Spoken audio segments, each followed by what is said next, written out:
Vous êtes de plus en plus nombreux à nous suivre et à participer à l'évolution de la chaîne Afrique N24, et sincèrement nous tenions à vous en remercier. Nous lisons tous vos commentaires qui enrichissent le débat et vraiment nous vous demandons de nous soutenir, en aimant les vidéos pour une large diffusion, et pour continuer à avoir une ligne éditoriale indépendante, et vous proposer de nouvelles émissions toujours de plus en plus enrichissantes. Ne restons pas passifs, soyons actifs. Merci et à bientôt. Chers compatriotes,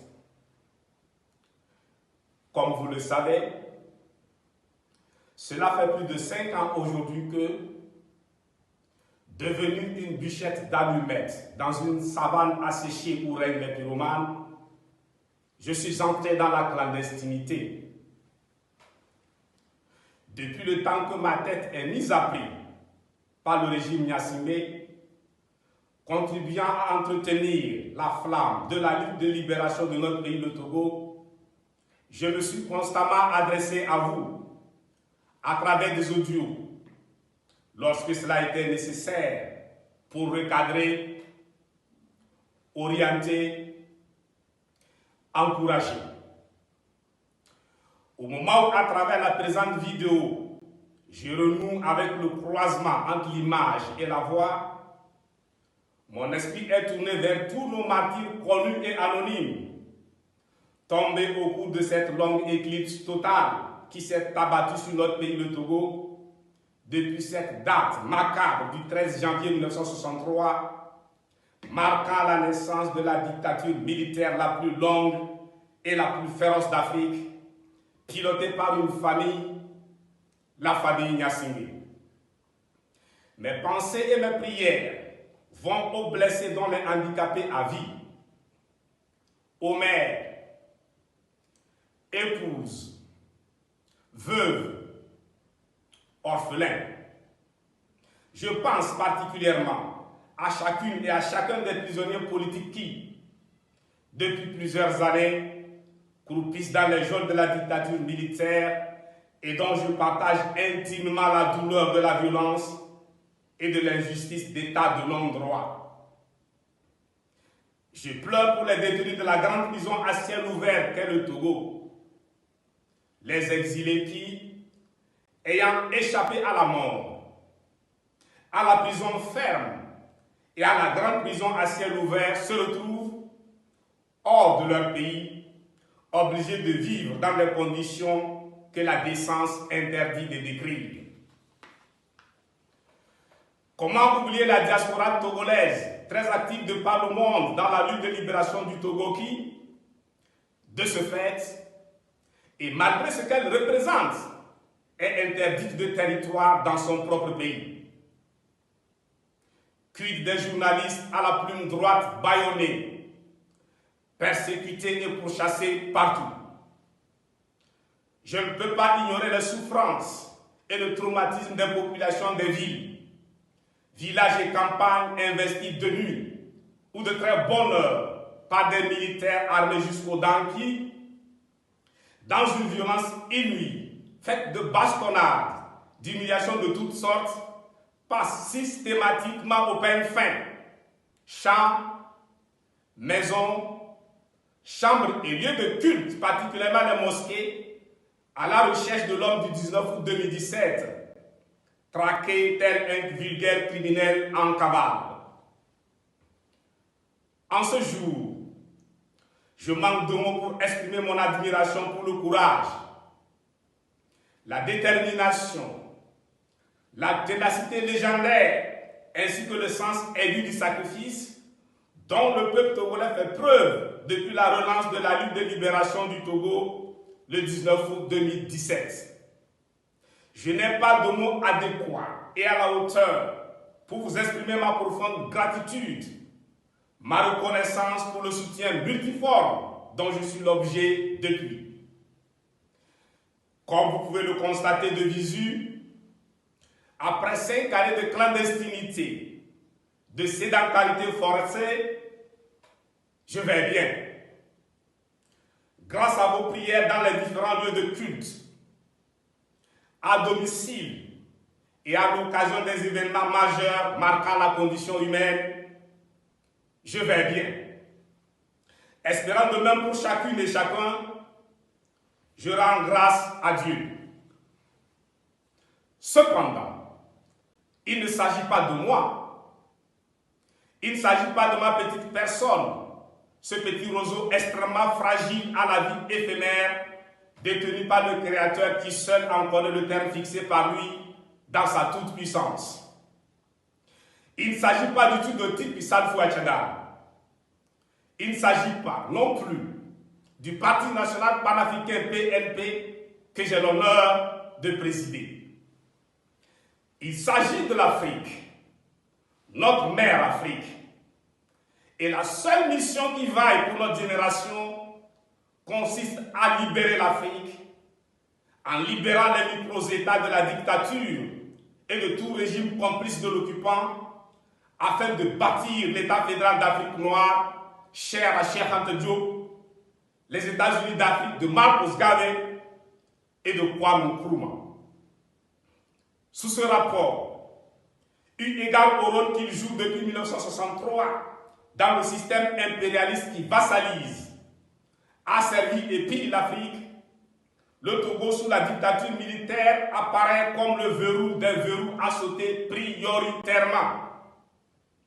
Donc, il s'agit a fortiori du Togo, ce laboratoire d'où sortent tous les virus anti-Afrique. La simple esquisse du profil ou du palmarès de notre pays, le Togo, fait froid dans le dos.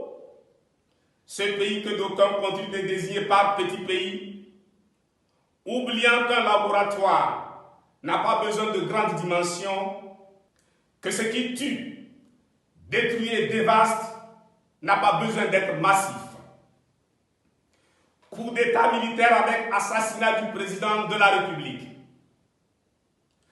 Avortement de la souveraineté monétaire. Meurtre du constitutionnalisme. Meurtre de l'élection comme mode de désignation démocratique des gouvernants et des représentants. Compteur à zéro. Troisième mandat ou mandat anticonstitutionnel. Jeunes doyens sont là à titre illustratif quelques inventions made in Togo pour l'Afrique.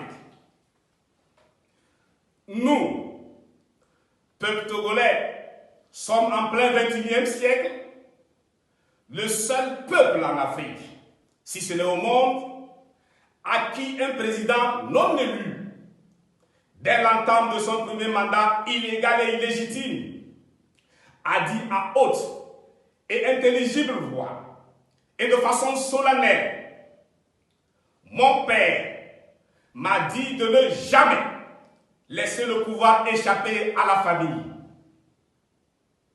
Nous, peuple togolais, sommes en plein XXIe siècle, le seul peuple en Afrique, si ce n'est au monde, à qui un président, bien que se sachant illégitime, à la tête d'une oligarchie familiale prédatrice, a osé avouer à haute et intelligible voix et de façon solennelle: une minorité accapare les ressources du pays.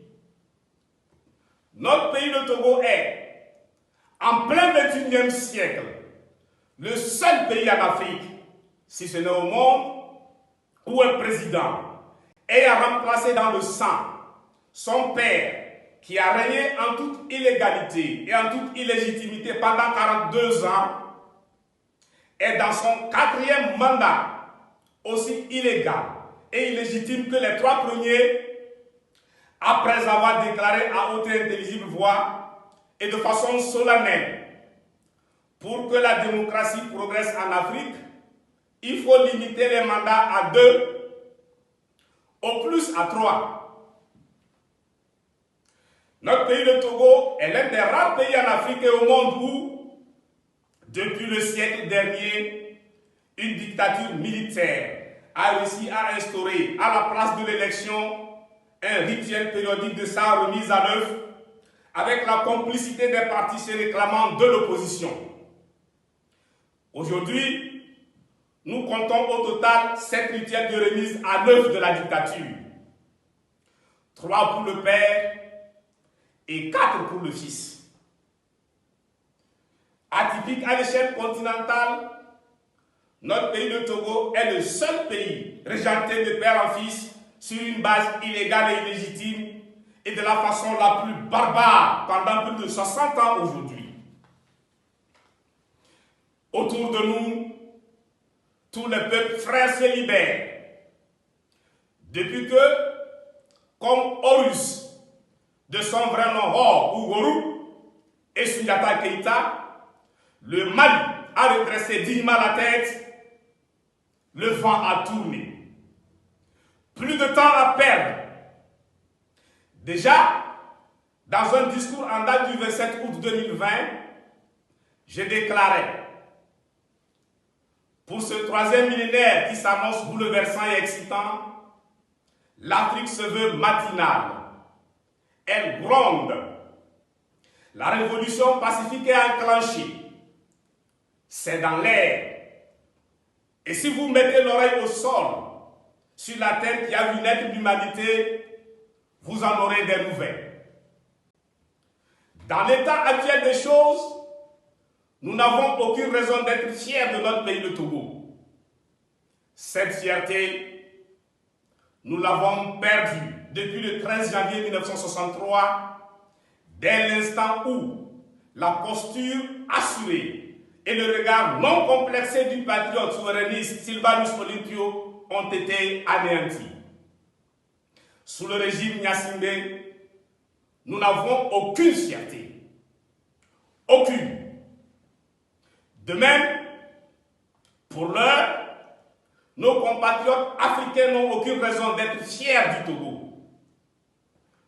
Face à cette situation déshonorante et humiliante, je voudrais inviter humblement chaque Togolaise et chaque Togolais sur le territoire national et partout dans la diaspora à un examen profond de conscience, indépendamment de toute coordonnée autre que le Togo a libéré de la dictature militaire la plus longue et la plus féroce d'Afrique. S'activant à la réanimation, à la réa, j'allais dire, tout ce qui continue de soutenir et de défendre, vaille que vaille, le régime moribond, doivent savoir qu'au plus profond de lui-même, Gnassingbé Faure sait qu'ils ne sont guidés que par leurs intérêts personnels, égoïstes, faute de patriotisme pour leur pays. Il sait que vous n'aimez pas du tout votre pays, le Togo. Il le sait. En revanche, Gnassingbé Faure sait que ceux qui se battent avec détermination, constance et intégrité pour la libération du Togo sont des Togolaises et des Togolais dignes, des véritables patriotes ayant un amour profond pour leur pays, le Togo. Il est parfaitement conscient du fait que la raison et le simple bon sens défendent que l'on soutienne un régime qui, pour se maintenir, a tué en seulement 3 mois en 2005 au moins 811 personnes. 811 tués en 3 mois. 811.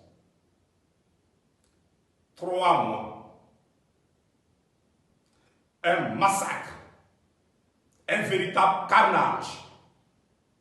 Je ne parle pas des Togolaises et des Togolais tués entre 1963 et 2005. Je ne parle pas des Togolaises et des Togolais tués entre 2005 et 2023. Si nous sommes un peuple amnésique, il ne nous reste qu'à nous préparer et à conditionner les générations futures à vivre sous les Gnassingbé, le martyre éternel, l'enfer sur la terre de nos ancêtres. Ça, nous ne pouvons l'accepter. Quelle damnation! Peuple en lutte pour la liberté, étant donné le système de contribution, de collaboration et de participation CCP, basé sur le partenariat à l'élection, rituel périodique de remise en œuvre de la dictature, tu n'es pas tenu de conclure la lutte de libération du Togo avec tous les partis politiques se réclamant de l'opposition.